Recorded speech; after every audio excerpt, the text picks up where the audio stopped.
Šodien izdevums Axios atklāja īstu sensāciju. Donalda Trumpa administrācija, kā izrādās, slepeni izveidoja tiešu kontaktu. Donalda Trumpa administrācija slepeni izveidoja tiešu kontaktu ar Irānas Islāma revolūcijas sargu korpusu komandieriem, apējot oficiālos Irānas sarunu vedējus, izmantojot starpnieku, kuram uzticās abas puses. Faktiski Donalda Trumpa komanda uzsāka tiešas sarunas ar Irānas militāro spārnu, lai gan parasti ASV tā nerīkojas un šādos kontaktos neiesaistās. Bet būtība ir tāda, ka tieši pēc šiem slepeniem kontaktiem pusēm tomēr izdevās vienoties par pagaidu pamieru noslēgšanu, kas pārauga savstarpējās sapratnes memoranda parakstīšanā starp ASV un Irānu un tās pašas 60 dienu pamiera noteikšanā. Un tagad, vēlāk darījums, protams, sabruka un Irāna turpināja bloķēt Hormuzu šaurumu. Un tagad tas ir nonācis līdz tam, ka šodien Irānas armijas vispavēlnieks Amirs Hatami paziņoja par $30,000 atlīdzību ikvienam, kurš likvidēs vai sagūstīs amerikāņu karavīru reģionā. Kopumā šīs slepenās sarunas noved pie šāda rezultāta. Vienlaikus šodien CNN konstatēja, ka Donalda Trumpa prasību saraksts Irānai pusgada laikā kara laikā ir ievērojami samazinājies. Tagad pirmajā vietā vairs nav kapitulācija, ne režīma maiņa, pat ne kodolprogramma, bet naftas cenas stabilizācija un vismaz daļēji Hormuza šauruma atvēršana. Mani sauc Aleksejs Pečijs, apspriedīsim šīs tēmas kopā, bet pirms mēs sākam, lūdzu abonējiet šo kanālu, nospiediet patīk šim raidījumam un pēc tam uzrakstiet jebkuru savu komentāru zem šī video. Tātad, sāksim ar pašu Donalda Trumpa administrācijas aizkulišu dzīvi, par kuru šodien raksta izdevums Axios. Maija vidū amerikāņu sarunvedēji, kuri mēģināja noslēgt vienošanos ar Irānu par kara izbēgšanu, saskārās ar lielu problēmu. Viņi nevarēja saprast, vai cilvēku otrā sarunu galda pusē patiešām pārstāv Irānas vareno Islāma revolūcijas sargu korpusu viedokli. Tika uzskatīts, ka Irāna pārstāv tikai politiķi, bet viņu vidū nebija to, kuri patiešām pieņem lēmumus, apšauda amerikāņu bāzes reģionā un nogremdē kuģus Hormuza šaurumā. Un tad Trumpa administrācijas amatpersonas spēra nestandarta soli. Viņi apgāja oficiālos Irānas sarunvedējus un tieši sazinājās ar Irānas Islāma revolūcijas sargu korpusu vadību.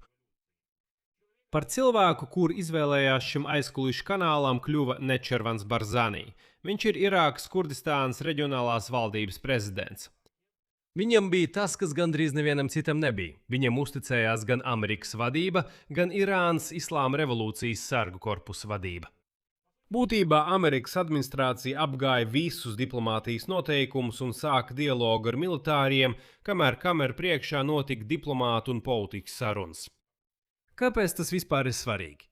Lieta tāda, ka šis notikums, kas iepriekš nekur netika publicēts, parāda, cik sarežģīti ir Amerikas pusē veikt sarunas ar valsti, kurā Vašingtona pat nav pārliecināta, kurš tieši šobrīd tur patiesībā pieņem lēmumus. Rezultātā tieši pēc šīm sarunām ar militāriem spēkiem ASV un Irāna patiešām panāca savstarpējās sapratnes memorandu, taču patiesībā tas ātri izjuka. Tagad pievienošu kontekstu, kas izskaidro, kāpēc vispār radās tāda neskaidrība par to, kurš tad Irānā ir galvenais un kāpēc ASV nākas veikt sarunas ar dažādiem cilvēkiem no vienas un tās pašas valsts. Karš pašā sākumā pilnībā apgriez kājām gaisā visu Irānas vadību, augstākā līdera Ali Hamenei un citu augsta ranga politisko līderu slepkavība, kā arī kaujas pirmajās 40 kara dienās. Kas tam sekoja, strauji pastiprināja Irānas Islāma revolūcijas sargu korpusu tvērienu pār varas svirām, ieskaitot lēmumu pieņemšanu par nacionālo drošību un ārpolitiku. Neskaidrība par Irānas jaunā augstākā līdera Mačtabas Hamenei veselības stāvokli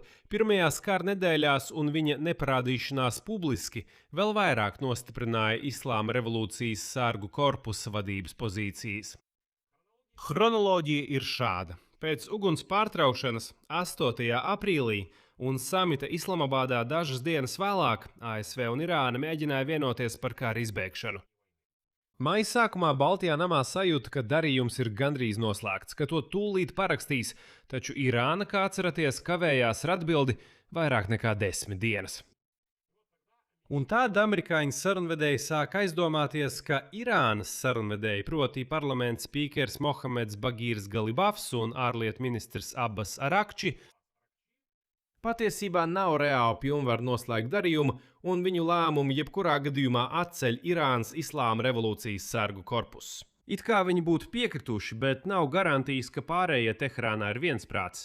Tāpēc radās jautājums, vai vispār ir jēga runāt ar Arakči un Galibafu. Un tad, ap 10. maiju, toreizējā ASV Nacionālās izlūkošanas direktore Tulsī Gabarda personīgi piezvanīja Barzani, kurš atrodas Irākā. Saskaņā ar divu avotu sniegto informāciju, kur ir pazīstama ar šī zvana saturu, Tulsī Gabarda teica Barzānī, ka Donalda Trumpa administrācija uzskata, ka viņš personīgi var palīdzēt sazināties ar Irānas Islāma revolūcijas sargu korpusu komandieri ģenerāli Ahmadu Vahidi. Barzāni dzīvoja Irānā.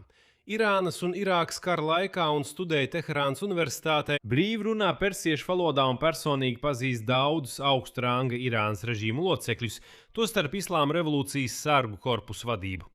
Gabarda lika Barzānī saprast, ka viņi zvana ar personīgu Donalda Trumpa un viceprezidenta J.D. Vansa atļauju, un paskaidroja, ka Baltais nams ļoti vēlas noskaidrot, vai tiešām Islāma revolūcijas sargu korpusu komandieris Vahidi un kopumā korpusa vadība piekrīt tam, ko apspriež Galibafs un Arakči.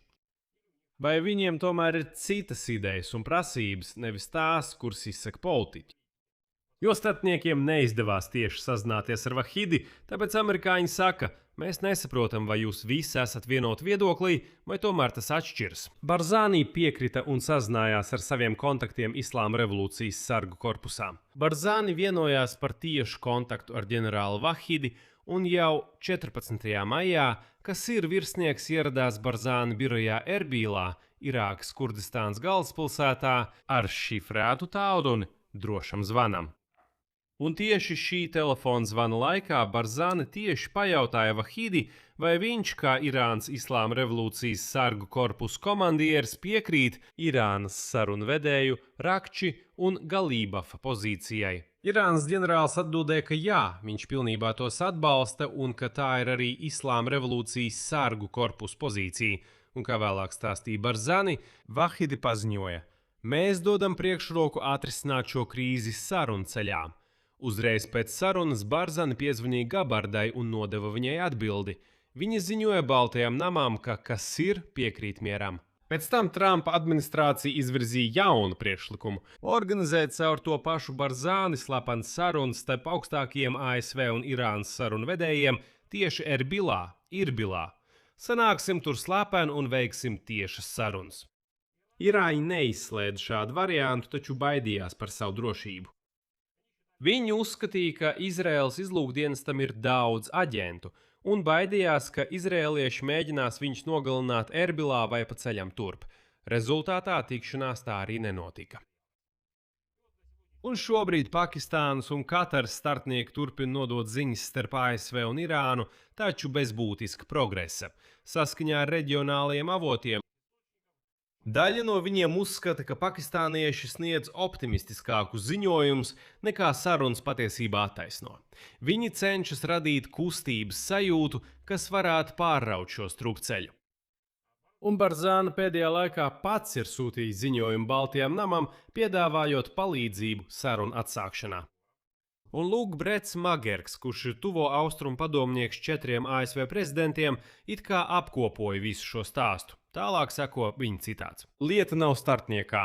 Lieta ir Irānas pozīcija attiecībā uz Hormuza šaurumu, un maz ticams, ka tā drīz mainīsies.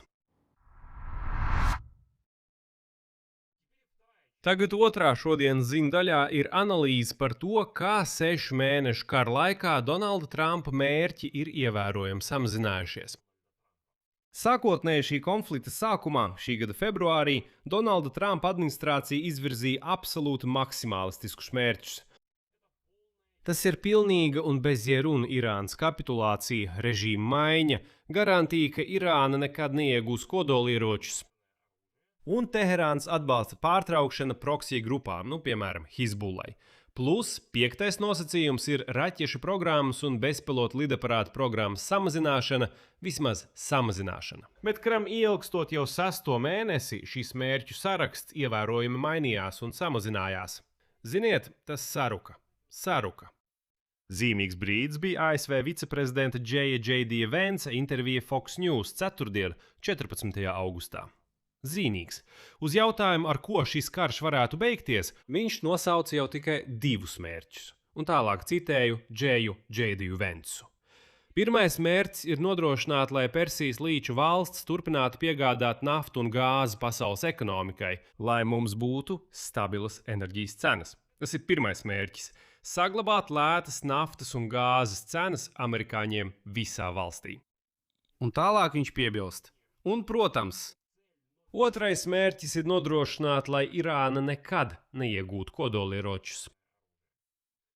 Vienkārši padomājiet, kodolieroču jautājums vairs nav pirmais, nav galvenais mērķis, tas ir atstāts uz vēlāku laiku. Galvenais mērķis ir atrisināt problēmu, kuras pirms kara vispār nemaz nebija. Un ļoti zīmīgi ir tas, ka Vents lika naftas cenu stabilitāti augstāk par denuklearizāciju. Tas ir, agrāk tieši mērķis nepieļaut Irānas kodolieroču iegūšanu tika uzskatīts par absolūtu prioritāti numur 1, un Baltā nama preses sekretāra Karolīna Līvita vēlāk paziņoja, ka nē, abas mērķi ir vienlīdz svarīgi Trumpam. Tas ir, Baltais nams it kā jau pēc tam mēģināja izlīdzināt šo mērķu hierarhiju. Un te pievērsiet uzmanību, kas notiek. Paiet pusgads kara, un Donalds Trumps atkal pievēršas sankcijām kā galvenajam spiediena instrumentam pret Irānu. Tieši tāpēc, ka amerikāņu galveno bruņojumu veidu krājumi ir izsīkuši un kārtējā sarunu kārta atkal ir iestrēgusi. Tajā pašā laikā pats Trumps uzstāja, ka tieši ekonomiskais spiediens var novest pie izrāviena. Tad rodas jautājums, kāpēc bija vajadzīgi 6 mēnešu kardarbības, ja, kā tagad saka Trumps, tieši ekonomiskais spiediens novedīs pie izrāviena. Tad iznāk, ka viss šis karš bija velti. Rezultāts. No vienas puses ASV bija spiestas izveidot slepenus saziņas apvedkanālus tieši ar Irānas militāro vadību, jo pat pēc pusgada kara nevarēja būt pārliecināts, kurš Teherānā patiesībā pieņem lēmumus. Bet iepriekšējā augstākā līdera slepkavība un viņa pēcteču neskaidrais status tikai pastiprināja šo nenoteiktību. No otras puses, līdz ar to, kā pašām ASV izsīkst fiziskie resursi militāram spiedienam, Vašingtonas retoriskie mērķi klusi saruka. No pilnīgas kapitulācijas un režīma maiņas līdz, vismaz stabilām benzīna cenām un cerībai piespiest Teherānu ar sankcijām, nevis ar jauniem triecieniem. Un secinājums ir ļoti vienkāršs. Šķiet, ka Vašingtona daudz mazāk pārliecinoši kontrolē šī kara gaitu, nekā to rāda publiski. Šeit likšu daudz punkti. Jūsu viedokļus un secinājumus rakstiet komentāros zem šī raidījuma, abonējiet kanālu, nospiediet zvaniņu un neaizmirstiet ielikt patīk. Ar to arī viss. Saudzējiet sevi. Visiem uz redzēšanos!